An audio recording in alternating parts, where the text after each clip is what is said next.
Olá, meus queridos. Hoje queremos refletir sobre o Evangelho da 24ª semana do Tempo Comum. Evangelho segundo São Mateus. Continuamos seguindo esse grande evangelista que está tratando nessas semanas sobre o comportamento dos discípulos, o comportamento dos cristãos em geral, mas em muito particular o comportamento daqueles que são os que seguem a Cristo mais proximamente. Ele está ensinando os seus apóstolos, mas é claro que esse ensinamento é para todos os cristãos. Então, o texto que nós vamos refletir nesse dia, nós encontramos ele num contexto maior, que são chamados os discursos eclesiásticos. Jesus está falando sobre o comportamento dos seus discípulos. Então, no início do capítulo 18, pergunta aos discípulos quem é o maior no reino dos céus, e apresentam a criança. Depois fala sobre o escândalo, fala sobre a ovelha desgarrada, como ele vai ao encontro da ovelha perdida, fala sobre a correção fraterna, a oração comum, e finalmente chegamos ao texto de hoje, que é o texto sobre o perdão das ofensas. Então, por favor, leiam com calma o Evangelho deste domingo, que se encontra em São Mateus, no capítulo 18, versículos 21 a 35, e daqui a pouco, como sempre, vamos comentar as perguntas que nós propomos. Boa leitura.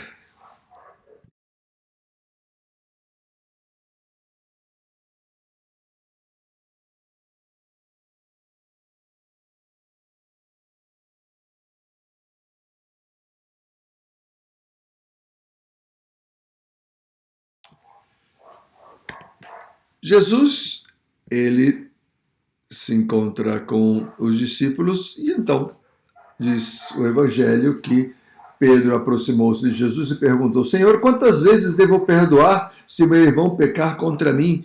Até 7 vezes? Então, essa pergunta de Pedro é uma pergunta que talvez todos nós gostaríamos de fazer. Existe um limite para o perdão? Existe um limite para a nossa paciência com o nosso próximo? Chegará algum momento que nós devemos dizer para ele: olha, já até aqui eu te perdoei, a partir daqui chega, basta, não perdoo mais, cansei de perdoar. Então, o número perfeito poderia ser 7, né? 7 vezes já tá bom, né? Então eu vou levando o meu ranking de vezes que eu perdoei o meu próximo, 1, 2, 3, 4. E ao mesmo tempo ele vai levando o ranking que ele me perdoou. Então, assim vamos equilibrando. E Jesus surpreende com essa resposta.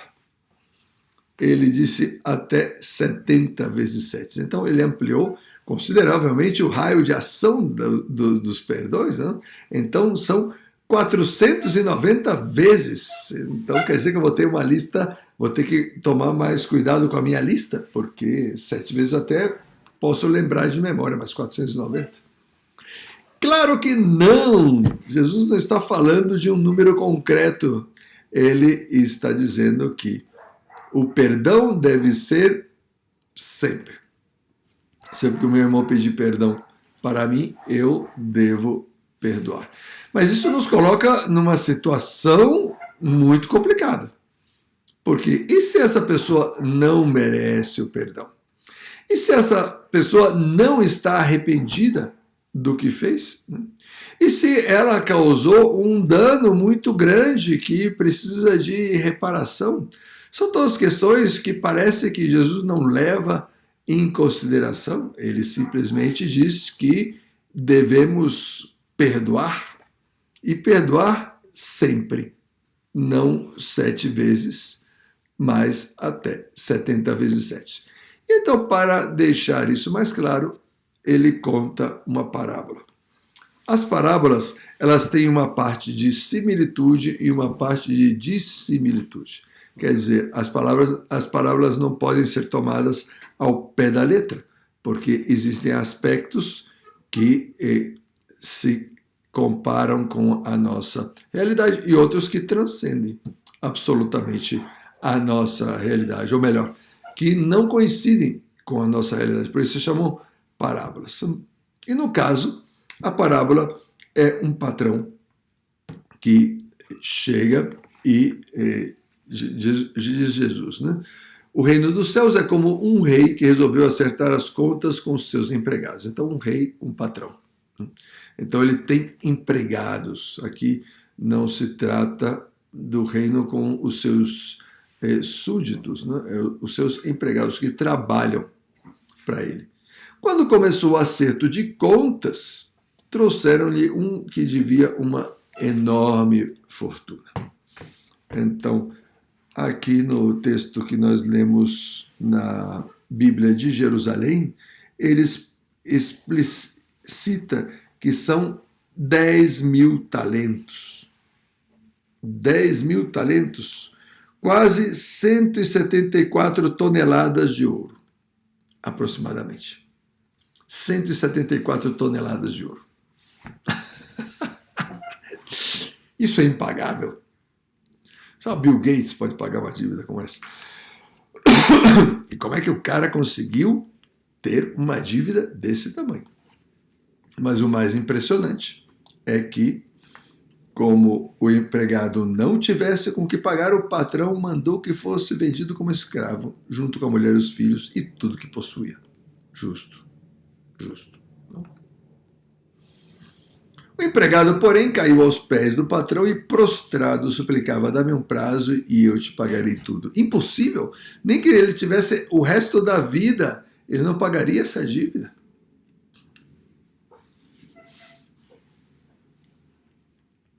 E então, diante disso, o patrão teve compaixão, soltou o empregado e perdoou-lhe a dívida. O patrão poderia pelo menos dizer: olha, você não vai conseguir pagar tudo, me paga uma parte. Vai trabalhando aí ao longo da sua vida e tal, vai me pagando. Ou a partir de agora você é meu empregado para sempre, tudo que você render vai ser para pagar a sua dívida comigo. Não, o patrão perdoou. Perdoou a sua dívida. Então, a nossa segunda pergunta é: a quem esse servo, esse trabalhador está sendo simbolizado? Não? Pois Jesus, nessa parábola, ele quer se referir a toda a humanidade.